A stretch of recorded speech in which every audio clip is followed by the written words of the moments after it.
শুভ সকাল। The gardening blueprint চ্যানেলের পক্ষ থেকে সমস্ত বাগানি বন্ধুদের জানাই স্বাগত। বন্ধুরা, আজ আমি ছোট ড্রাগন গাছের নভেম্বর মাসের খাবার সম্বন্ধে বলবো। বন্ধুরা, ড্রাগন গাছের বছরে দুবার খাবার দিতে হয়, বেশি করে হাড় খাবার দিতে হয়, আর সারা বছরই অল্প পরিমাণ খাবার লাগে, লিকুইড খাবার। এই নভেম্বর মাসে আর ফেব্রুয়ারি মাসে বছরে দুটো টাইম যে হাড় খাবার দিতে হয়, আমি নভেম্বর মাসের হাড় খাবার সম্বন্ধে বলবো। আজকে আমি আপনাদেরকে দেখাবো যে সমস্ত ড্রাগন গাছগুলো যেগুলোর বয়স 1 বছরের নিচে, তাদেরকে কতটা পরিমাণ আমি হাড় খাবার দেব।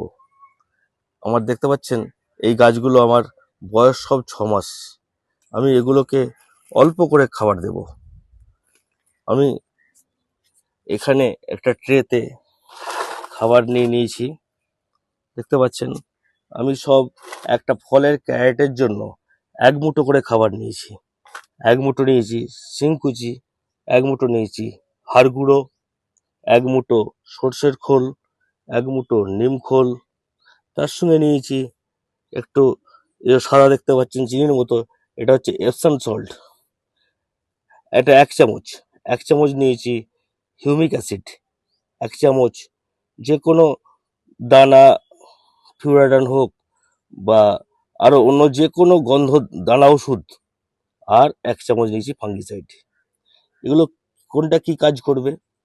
যেটা আমার হাড়গুলোতে গাছকে ফসফরাস যোগাবে লম্বা টাইম ধরে। শিংকুচি নাইট্রোজেনের সোর্স দেবে, খোল সেও নাইট্রোজেনের সোর্স, আরও অনেক ম্যাক্রোনিউট্রিয়েন্টস দেবে। নিম খোল গাছের গোড়াকে রোগ পোকার আক্রমণ থেকে বাঁচাবে, কোনো পোকামাকড় লাগতে দেবে না। দানা ওষুধটাও সেই একই কাজই প্রায় করবে, কোনো রকম যাতে পোকামাকড় না লাগে সেই দিক খেয়াল রাখবে। ফাঙ্গিসাইড ফাঙ্গাসের হাত থেকে শিকড়গুলোকে বাঁচাবে। আর এখানে দেওয়া হচ্ছে যে এপসাম সল্ট, এটা গাছের ক্লোরোফিল তৈরি করে সালোক সংশ্লেষ প্রক্রিয়াকে সহজ করে দেবে। আর তার সঙ্গে শেষে দিয়েছি আমি 1 চামচ হিউমিক অ্যাসিড। এই হিউমিক অ্যাসিডটা এই খাবারগুলোকে রান্না করে খাবার ওদের পরিবেশন করার কাজ করবে। আর আমি এই ফলের ক্যারেটে যে গাছটা আমার এখন মাটি খুব কম দেয়া আছে, এখানে ভর্তি হয়নি, শেকড়ও ওপরের দিকে উঠে যায়নি, তাই আমি এগুলোকে আর খুঁড়ে মাটি বার করব না, আমার জায়গাও অনেক আছে, আমি এর ওপরই এগুলোকে দিয়ে দেবো। আর এর সঙ্গে আপনার 1 বছরের পুরানো গোবর সার থাকলে দেবেন, না হলে ভার্মি কম্পোস্ট দেবেন। আমি এখানে ভার্মি কম্পোস্ট নিয়ে নিয়েছি, এটা ভালো কোম্পানির, এটার নাম হচ্ছে জিনা। যাই হোক, দেখে নেবেন ভার্মি কম্পোস্টটা যেন ভালো হয়। আমি 1 কিলো পরিমাণ একটা ভার্মি কম্পোস্ট নিয়ে নিয়েছি, খুব সুন্দর ভার্মি কম্পোস্টটা। আর এইগুলোকে মিক্সড করে এগুলোকে দেওয়ার নিয়মটা হচ্ছে, আপনাকে 7 দিন আগে এই খাবারগুলোকে এক কাছে করে একটা জায়গায় রেখে একটু জলতত্ত্ব দিয়ে রেখে দিতে হবে জায়গার মধ্যে। সেগুলোকে দৈনিক একবার করে বার করে একটু ভেঙে দিতে হবে।